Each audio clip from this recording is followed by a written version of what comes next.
You have tuned into the BearDown Corner with your host, Sergeant Julio.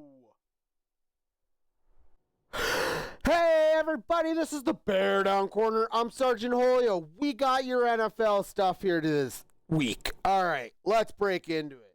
Yeah, I said stuff. Why did I say stuff? Because quite simply, the offseason is trash for story articles. So, you know what? We did some extra digging this week. We got some stuff for you. Here's how the show goes. Dallas Cowboys DB Marquise Bell has been arrested on drug possession. Surprise, surprise. Now, Bell is a quarterback that has been playing slot backup, got more playing time the last few seasons because of injuries. And he's played well. He had 17 games last year and performed at the best he could for a subpar that got better defense later in the season. So heading forward, they're going to let the criminal process run through. Honestly, I think this guy, after reading and investigating the stuff I did, he's probably going to be more on the safe side. He has a 3-year, $9 million contract. He's in the second year of the thing. I don't think he's going to be cut. He's 27. He's a nice, young, cheap piece on the defense. They're going to do the process and help this kid out, I think. It's a drug possession. For Christ's sake, I got a fucking weed pen around my neck. Like, he'll be fine. He'll be fine. But that is one of the stories that we got for you here. Also, a 30-person panel has found the NFLPA not have enough proof to prove their collusion. So, in this story, it broke down where the NFLPA, during the Deshaun Watson contract signing, they were all upset because they were happy for Watson. He signed a 5-year, $250 million, everything guaranteed. He fucked the Cleveland Browns, hard and dry. But what that did was set up the precedents for the next set of contracts. Kyler Murray, Lamar Jackson. There's a third one. I don't freaking remember who, wasn't important. But anyway, here's the deal. These contracts were then negotiated under the term that other NFL owners and other, teams were basically colluding in setting the market where, no, we're not guaranteeing the whole goddamn contract. Honestly, Deshaun Watson's contract was bullshit. But that is all I'll say on that. I've got on rants on it before. We don't need to go on a rant about it today. Deshaun Watson's contract fucked the Cleveland Browns raw and dry. Simple as that. That contract is still hindering their salary cap.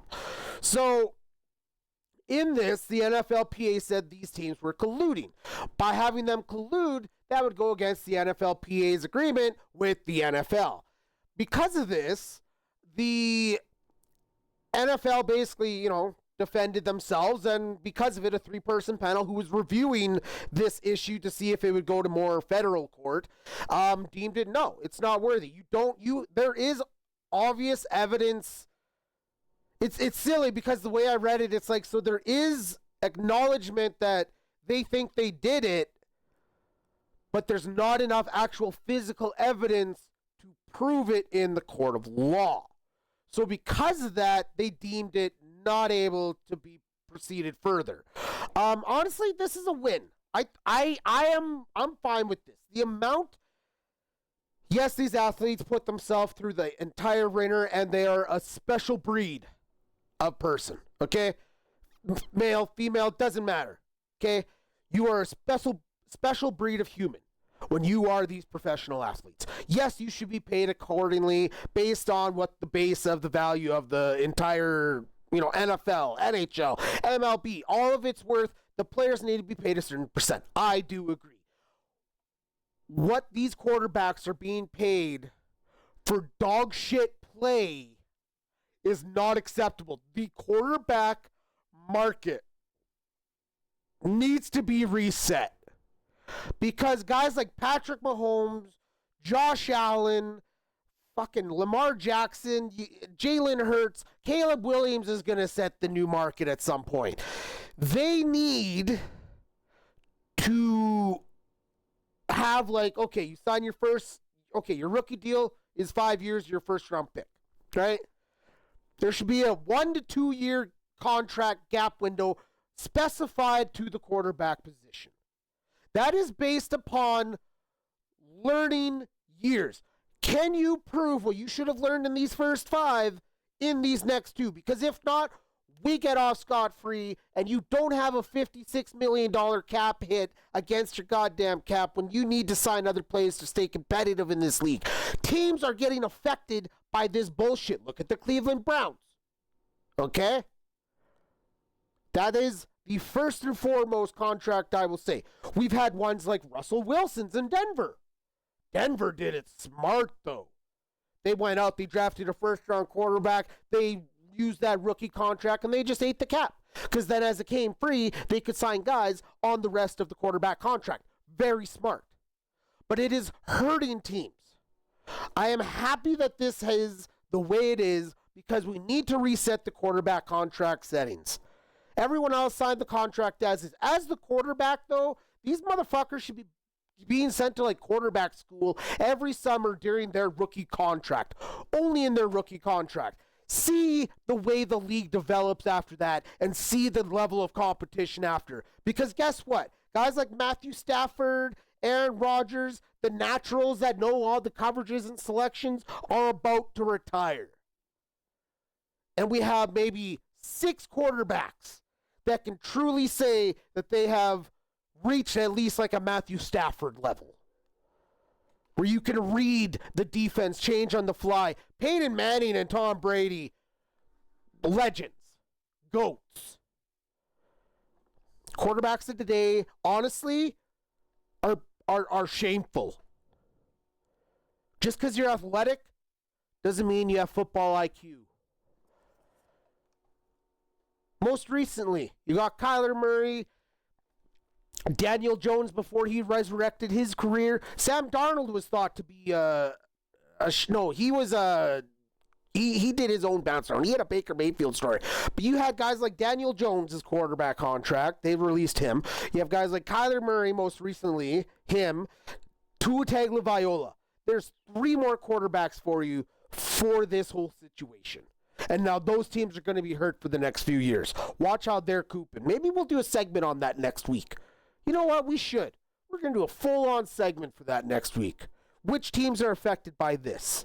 Amen. Moving along. All right, 49ers have agreed to terms on a 1-year contract. Just a basic contract. It is with Jack Johnson. He's a slot corner, previously spending time with multiple teams. Just a under-the-radar signing. But he's a pretty good slot corner. And the 49ers, they don't have Soleil no more. Okay, so it'll be interesting to see how he fits in with the group of, I'm pretty sure their star corner actually had arrest charges not that long ago too, so he still has to deem for that. So maybe they're backing up on that. But on that same note, as one team builds that secondary depth, the Philadelphia Eagles are in the process of beefing up their wide receivers. So in most recent, they signed Hollywood Brown to a 1-year deal, most recently in free agency. They traded, just this last week, for Packers wide receiver Dontavian Wicks. Is that how you pronounce his name? Either way. Wicks, the former 5th-round pick, got traded for a 3rd and a 6th-round pick in the 2026 and 2027 years, respectively. For this wide receiver, he has shown signs of being a top number 2. Okay? He's showing flashes when not injured. But that entire wide receiver core has been so up and down the last 3 years. We're going to see if these guys shine elsewhere. Romeo Doubs went to New England, right? Reason for this, though. Philadelphia has been loading up on guys to pair with Devontae Smith, as reports are A.J. Brown might be out of the Eagles. He might be getting traded. That's been rumors all season. He has a post-June 1st release conditions that make it easier for cap reasons. So the theory is he's going to go to New England. And the only reason I say for this is information I have found on the leading reporter lady of the New England Patriots Gazette or whatever it is that has a very good relationship with head coach Mike Vrabel. She's been hinting at AJ Brown hints at him going to New England. Now, this would be huge for New England because they don't really have a true... They got rid of Diggs. Okay. Yeah, you have Kayshon Boutte. Yeah, you have Demario Douglas. But outside of that, you brought in Mac Hollins. He's good and all, but I would love for it to be Drake May to turn these guys into superstars. That's what it should be. But this team is looking at, we just went to the Super Bowl. We got embarrassed offensively. Yeah, we scored some points, but really it was just catch-up points. Okay? They need to do something. This is that something, and this is that splash. Yes, he's a diva superstar, but that usually can come with some goddamn talent. He wasn't being used in the right ways in Philadelphia to make all parties satisfied. That is an organizational problem, not a player problem. We will most likely see, this is going to be my take to it. This is the BearDown Corner take on it. We will see A.J. Brown traded to the New England Patriots. And I hope all these wide receivers get a chance to jump up and be new targets on a whole new system, and maybe Philly come back and be competitive. They're only a year removed from a Super Bowl win. There's no reason they can't push further, right? Jalen Hurts is a good quarterback. He's a hell of a lot better than some of these guys. At least he knows how to read a goddamn defense. But anyway, that's a Julio rant for you. Oh, and on top of that, Wicks did sign a 1-year extension worth $12.5 million. So that to me, whoopsie, there goes my pen. That to me signals the faith the Eagles have in this 24-year-old kid. Colts cornerback Kenny Moore II and the organization have agreed mutually to seek a trade for the 30-year-old veteran. He is going into productive years coming off of. He had a Pro Bowl back in 2022. Undrafted, free agent, has done well for the Colts.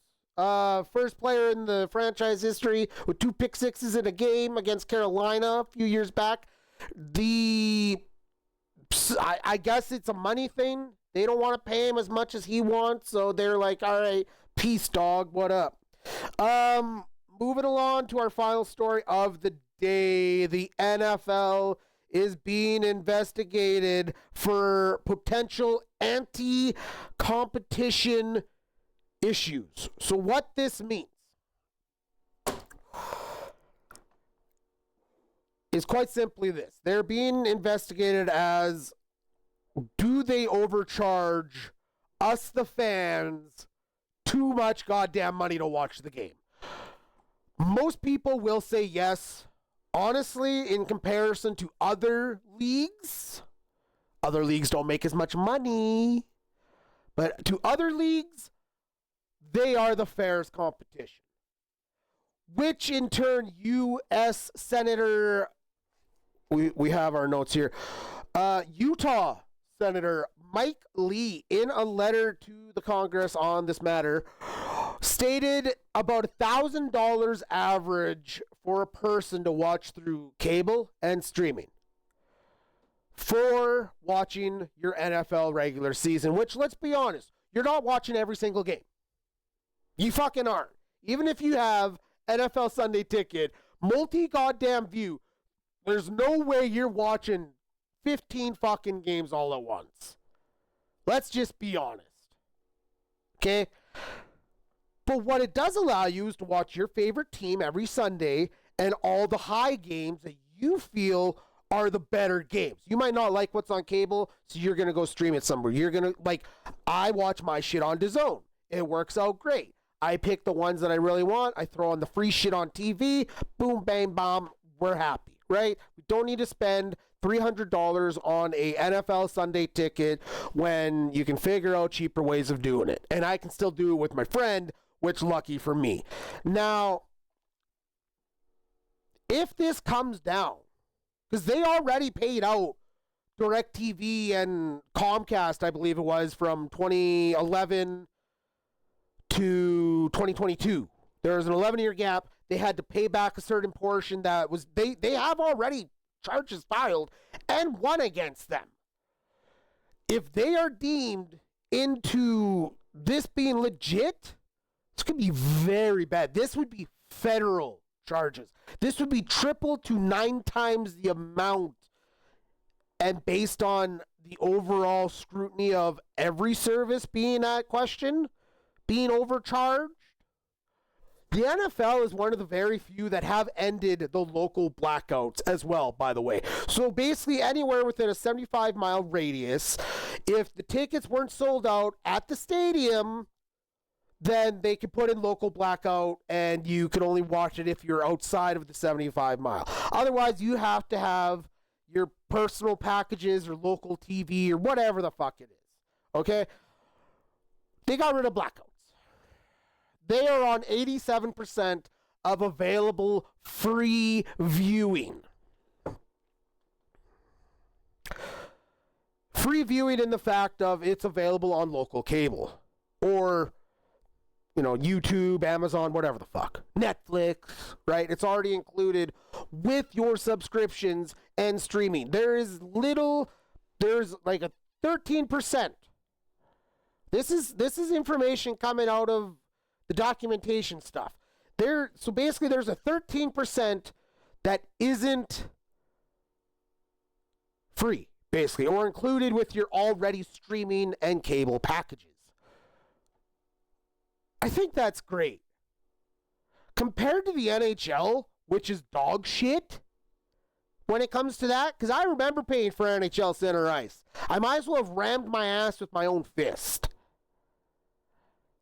I have found the NFL way more affordable and way easier to watch when it comes to national sports. So, honestly, leave them the hell alone. I know we all want that money. They want their piece of the NFL for whatever reasoning. Once they got bit by that first lawsuit, they're susceptible to get fucked. And the NFL is about to feel it. And they shouldn't on this one. I actually disagree with them being investigated for this shit. I think they are very affordable enough that it goes in line with where everything else is priced at nowadays. But you know what? That's my take. That's my rant. That's how it goes here at the BearDown Corner. Thank you so much for tuning in. I'm Sergeant Holio. That is all we got for today. You can catch us live every morning on Tuesdays at 6 o'clock General Mountain, 8 o'clock Eastern, everywhere you get your podcast and on YouTube.